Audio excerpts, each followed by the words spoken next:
regarding current events and prophecy,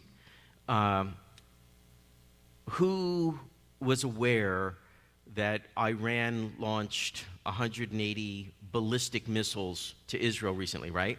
Okay, good. Most of you. That's almost all of you. That's so cool. But a ballistic missile can be like a giant tree, this big around. It could be like as tall as a telephone pole. We're not talking about something that's where you got like 20 of them on the back of a truck. You've got like one giant one on the back of one giant truck, okay? If it's on the truck at all.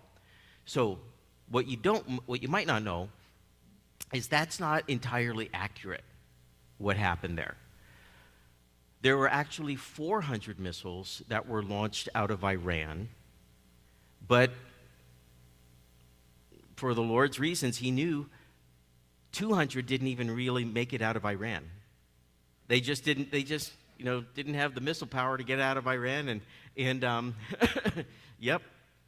And whether it be, the Lord sabotaging in some way at some phase, some point. But so really 180 of these super giant ballistic missiles. So ballistic, you're talking about going up into the atmosphere and coming back down. This is not, the rockets that I used to shoot with my kids, in the dunes when I was a kid. This is highly engineered stuff.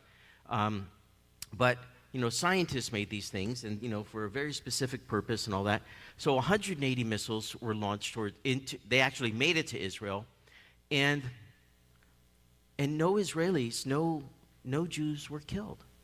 It doesn't make any sense. There was some damage on some military bases. I think it was an Air Force base, and there was a Bedouin guy that was out in the fields, just total wrong place at the wrong time type of guy, and he went to his reward.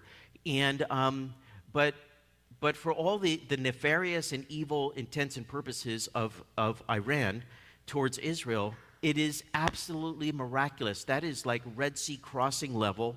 That is crossing the Jordan level. That is absolutely phenomenal. And could you imagine the frustration mentally of the military and the war planners in Iran, and we just sent this we're just going to destroy Israel, and it's just like crickets, what do we hit? Well, we hit an administrative building on an Air Force base. Okay, how many did we get? Well, one Arab guy was just out in the middle of nowhere, the wrong place at the wrong time, and that is absolutely miraculous, okay?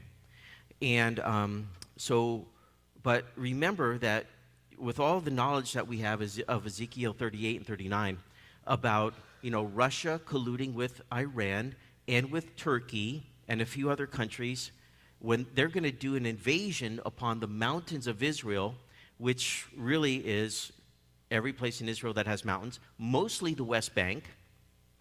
But also, I believe the mountains could include the Golan, or our area, which is the tribal territory of Naphtali, way up on the northern border with Lebanon.